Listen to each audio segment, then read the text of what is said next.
ठीक है, question number 30. All right. Question number 30 says figure shows a speed time graph of a car. All right. So can someone describe the speed time graph to me? पहले क्या हो रहा है? Constant speed के बाद क्या हो रहा है? अच्छा, deceleration या retardation हो रही है. Is the deceleration constant, increasing or decreasing?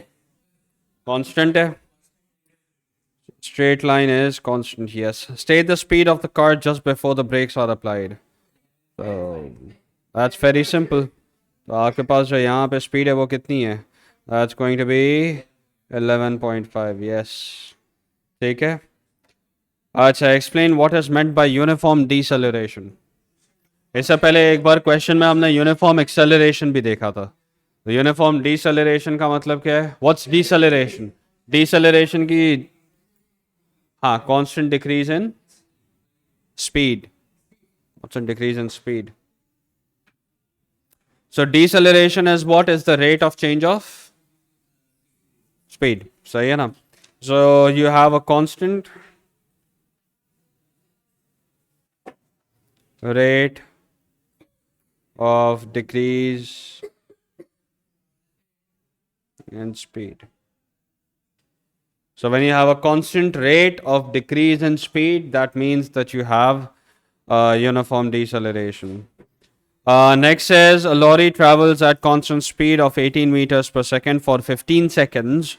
At time t 15 seconds, the brakes are applied and the lorry slows down with the same deceleration as the car. Okay. Draw the speed time graph of the lorry. ठीक है. So it travels at a constant speed of 18 meters per second for 15 seconds. तो 15 second तक 18 meters per second के लिए travel किया है. So up till here. All right. So this right here is going to be the lorry. Of course, आप लोग scale से बनाएंगे तो that's going to be much more precise. ठीक है. From here, आप क्या करेंगे? You are just going to simply draw a line parallel to this line right here. क्योंकि deceleration same है, मतलब gradient same होना चाहिए. Gradient same है means the line is going to be approximately parallel. Approximately parallel, अब ये parallel नहीं है. We're going to draw approximately parallel lines. Fairly parallel. ठीक है ना? काफ़ी हद तक ये parallel है. सही है? तो एक छोटा सा ग्राफ बना लो. You don't need to draw the grids. But graph के अंदर आप मेंशन कर दें कि भाई 5, 10, 15, 20. उसके बीच में 18 के ऊपर ग्राफ आएगा. और ये 11.5 के ऊपर ग्राफ आएगा. इस तरह का एक ग्राफ बना लो. Make sure you label the axes. 23 पे आ रही है. 23.5 पे आ रही है ना? Okay, all right, that's cool.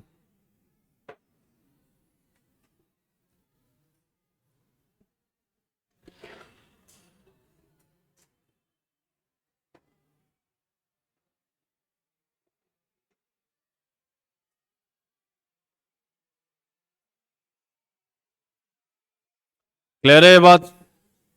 Yes. Right. ठीक है. तो वो तो हमने लिख लिया. Explain how your graph shows that while braking the lorry travels further than the car. Area under graph. नहीं, आप बस इतना लिख दें. Area under graph for the lorry is greater. Area under graph for the lorry is greater. ठीक है. लिख लिया सबने? Any problems? नहीं. स्पीड हमने कितना लिखा था? 11.5 meters per second. All right, next question number 31. Figure 2.1 shows a skydiver falling vertically downward at terminal velocity. मेरे ख्याल में कोई तीसरा चौथा सवाल हम सॉल्व कर रहे हैं related to terminal velocity. Figure X shows Y show the two main forces acting on the skydiver. State the name of force X and Y. Weight and air resistance. What's the common mistake over here? x को gravity लिखना is a very common mistake. Gravity is not a force. Please, you need to remember that. So x is going to be weight. You either write weight or you write gravitational force. You do not write gravity. सही है. And y is going to be what? Y could be any one of air resistance or drag. जाहिर सी बात है drag हम पढ़ते नहीं है, तो you should better write air resistance. ठीक है. Explain why the y for force y acts upwards. हाँ. Motion towards gravity. नहीं, air resistance है ना. सही है. तो in this case explain why the force y acts upwards.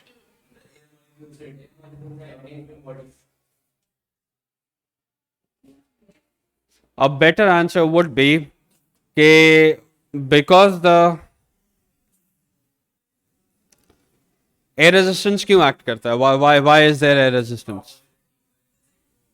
नहीं नहीं नहीं नहीं नहीं, क्वेश्चन ये नहीं है. सवाल मेरा ये है कि भाई एयर रेजिस्टेंस क्यों होता है?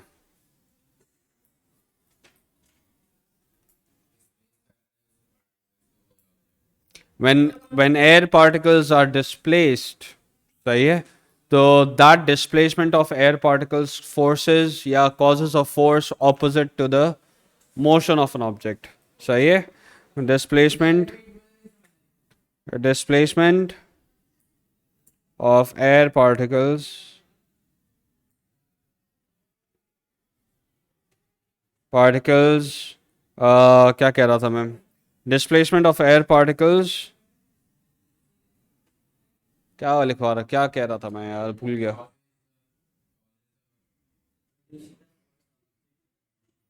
नहीं नहीं नहीं, displacement of air particles, चलो ठीक है, by the skydiver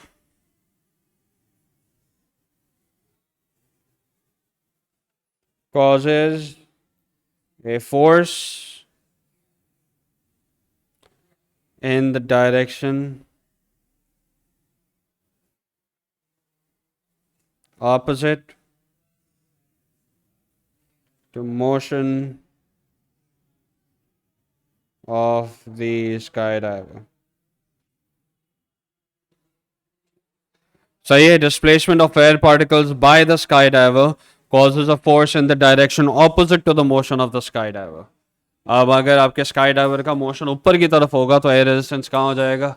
नीचे की तरफ. स्काई डाइवर नीचे आ रहा है तो आपका एयर रेजिस्टेंस क्या है? ऊपर की तरफ. तो it's always going to oppose the force, oppose the motion. ठीक है. When skydiver first started to fall, forces x and y were unbalanced. Which is correct. Describe and explain the effect of unbalanced forces on the motion of the skydiver.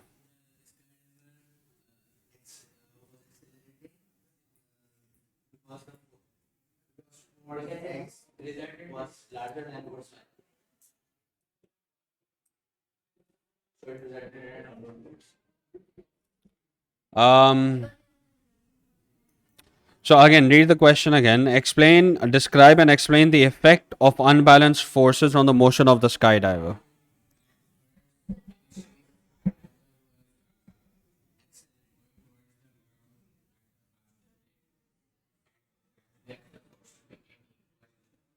नहीं, अब देखो, अगर part 2 पढ़ेंगे तो state what happens to the size of force x and size of force y as skydiver fell. तो जो force की जो साइज है उसके मैग्नीट्यूड का कंपैरिजन है वो पार्ट 2 में, पार्ट 1 में करना ही नहीं है. हमें ये बताना है कि वो फोर्सेस अनबैलेंस्ड होने का क्या आफ्टर मैथ है. द ऑब्जेक्ट और the skydiver starts to accelerate downwards. Why? Because weight is going to be more than air resistance. So describe. So we are going to say the skydiver accelerates downwards.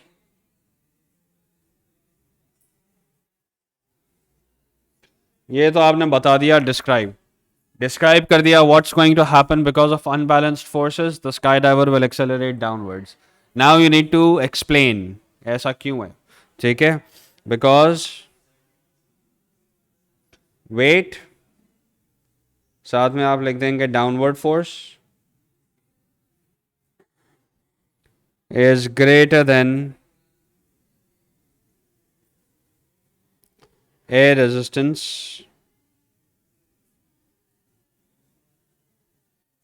which is upward force. So the weight is greater than air resistance. Hence, अब आप this is optional. अगर आप add करना चाहें तो आप add करते हैं, but writing this much should be enough. Hence, resultant force is downwards.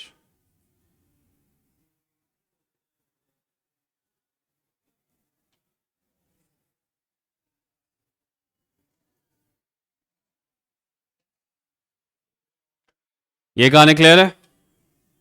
Yes. All right. State what happened to the size of force X and the size of force Y as the skydiver fell and reached terminal velocity. Force X को क्या होगा? नहीं नहीं, आप देखो. Yes. सो आप सबसे पहले तो लिख देंगे, क्योंकि यहाँ पे स्टेट है, not explain. It's just state. So you are going to say x stays constant.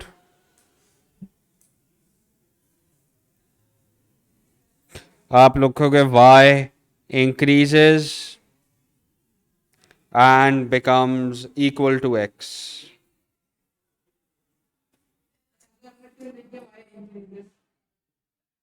नहीं, कंटिन्यूसली इंक्रीज थोड़ी होता रहेगा. When it becomes equals to x उसके बाद थोड़ी इंक्रीज होगा.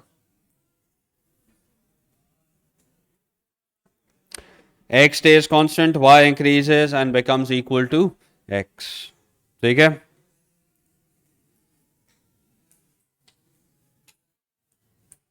All right.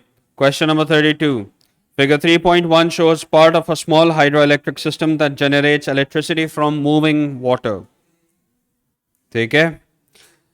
Every minute, water with kinetic energy of 14,000 emerges from the pipe. The water turns a turbine that's connected to the generator. Half the kinetic energy of water is given to the generator. Water की kinetic energy है कितनी? 14,000. Water कितनी energy दे देगा? 7,000. 7,000 joules in क्या?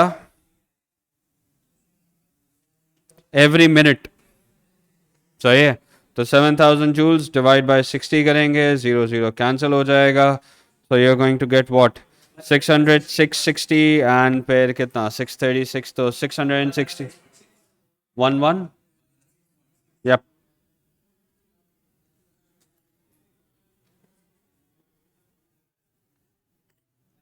Yeah.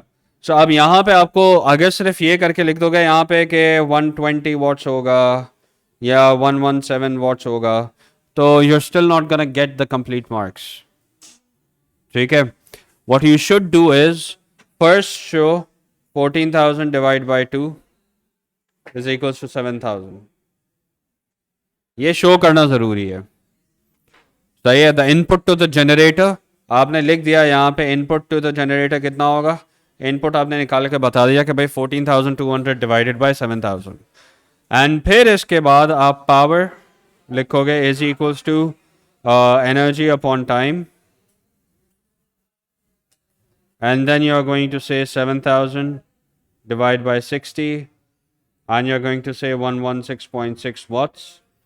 अब 116.6 watts 116.6 watts जो है can be rounded to the nearest 2 or 3 significant figures. So writing 106.6 wrong, does not give you the answer. ठीक है. So you either write 120 watts round to the nearest 2 significant figures or you write 117 watts to the 3 significant figures. So ये 2SF पे होगा, ये 3SF पे होगा.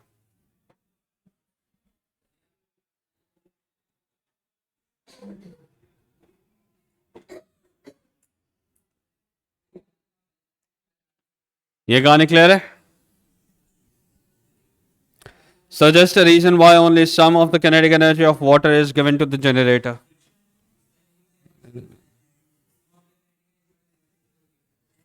Water also might not heated at night. So you can say that all the water does not come in contact with the turbine. And assuming that even if all the water comes into contact with the turbine, losing all kinetic energy means what? पानी turbine से टकरा के वहीं पे रुक जाएगा? ऐसा तो नहीं होता, पानी तो फ्लो करता रहता है. सही है. तो आपके पास दो रीजंस है. Number one, you either say that water keeps on flowing, hence not all kinetic energy transferred, or you can say that all water does not hit the turbine. So you can say that all water is not in contact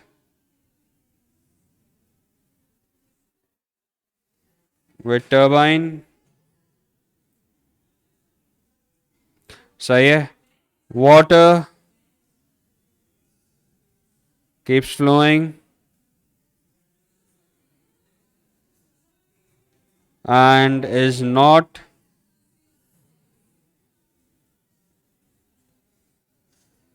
and does not transfer all of its energy.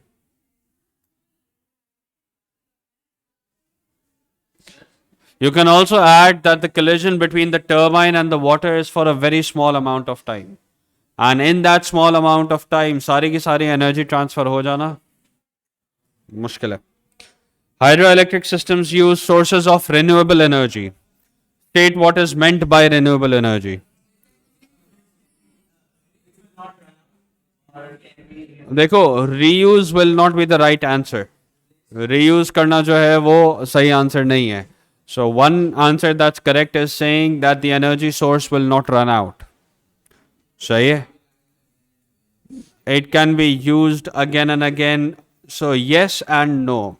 उसका reason ये, एक बार पानी बह गया, उसके बाद वो पानी ऊपर ला के वापस से यूज करते हैं क्या? नहीं, राइट. वो eventually because of nature and the water cycle वो इवेंचुअली वापस आ जाता है, वो अपनी जगह पे ठीक है. But saying that it can be used again or saying that it can be reused would be wrong. सही है. अगर विंड एनर्जी है, रिन्यूएबल है, जो हवा एक बार पास हो जाती है उसको घुमा के वापस लाते हैं पास कराने के लिए क्या? नहीं. So reused or something like that would be wrong. So rather than saying that it cannot be reused, you should say it will not run out. It will not run out or get exhausted. It will not run out, or you can say it will not get exhausted.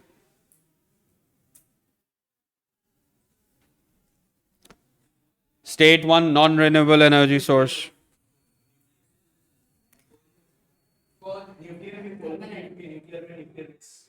Nuclear हो गया. नहीं, it's got nothing to do with waste. इसका waste से कोई ताल्लुक थोड़ी है. आपका जो न्यूक्लियर मटेरियल है वो लिमिटेड अमाउंट में है ना. तो न्यूक्लियर हो गया, coal, gas, fossil fuels, any source of fossil fuel is fine. Clear है भाई?